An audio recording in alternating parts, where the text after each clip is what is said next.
Hello दोस्तों, तो कैसे हैं आप लोग। आइए आज हम जानते हैं निमोनिया के बारे में। निमोनिया में लंग्स के अंदर इन्फेक्शन हो जाता है जिसके कारण लंग्स में सूजन हो जाता है। ये बेसिकली हमारे एल्वुलाई पे इफेक्ट करता है, जो छोटे से एयर साइक्स होते हैं।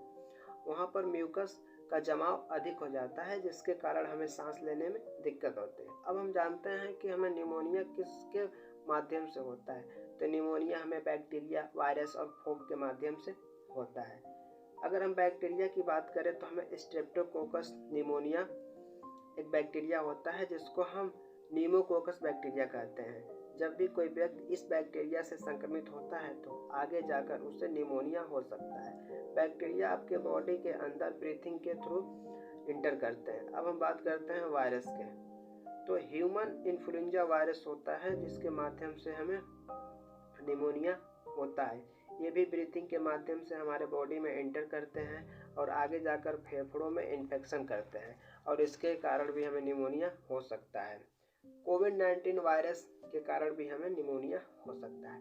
अब हम बात करते हैं कि अगर हमें निमोनिया है तो हमें कैसा फील होगा, इनके क्या सिम्टम हैं।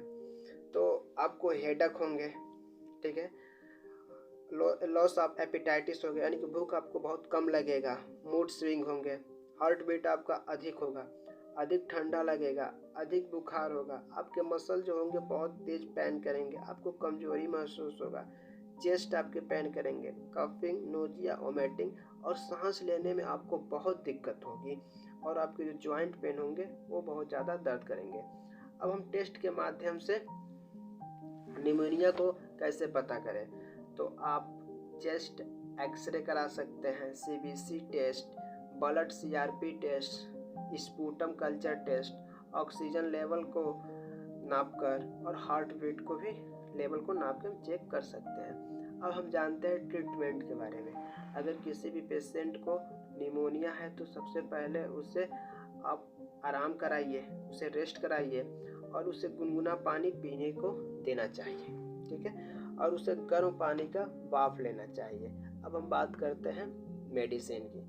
तो सबसे पहले हम एंटीबायोटिक देते हैं। तो एंटीबायोटिक में पहली मेडिसिन है एजिथ्रोमाइसिन। एजिथ्रोमाइसिन आप दिन में अगर 500 mg के है तो आप दिन में उसे एक बार दे सकते हैं। अगर वो 250 mg के है तो दिन में उसे 2 बार आप दे सकते हैं। दवा के बीच में कम से कम 8 घंटे का गैप होना चाहिए। अगर इससे पेशेंट को आराम नहीं मिल रहा है तो आप उसे सेफाट्रोक्सिल दे सकते हैं। सेफाट्रोक्सिल 500 mg आप दिन में एक बार या 2 बार दे सकते हैं। अगर इससे भी आराम नहीं है तो उसे टैक्सिम ओ दे सकते हैं, ठीक। अगर इससे भी आराम नहीं है तो आप उसे ओफ्लोमैक्स दे सकते हैं।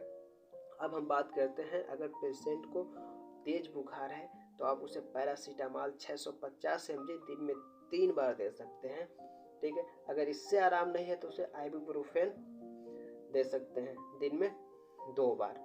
अगर इन दवा खाने से पेशेंट को एसिडिटी हो रही है तो उसे नोगासिड खाना खाने से 30 मिनट पहले आप दे सकते हैं। अगर आप चाहते हैं पेशेंट को जल्दी रिकवरी तो आप उसे विटामिन सी दे सकते हैं जिससे उसे जल्दी रिकवर होगा।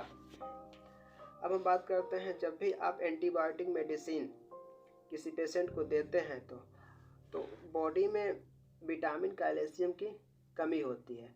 तो आप इस स्थिति में उसे जिंकोविट दे सकते हैं जिससे आपको जल्दी रिकवर होगी। बॉडी के अंदर काफ़ी सूजन होता है। जब निमोनिया होगा तो उसके बॉडी के अंदर काफ़ी सूजन होता है। इसको कम करने के लिए उसे डेक्सोना दिया जाता है जिसके कारण इससे भी बहुत जल्दी रिकवर होता है। इसे डेक्सोना आप दिन में 0.5 mg से लेकर और 10 mg मैक्सिमम दे सकते हैं और इन दवाओं के बीच में कम से कम 6 से 8 घंटे का गैप होना चाहिए।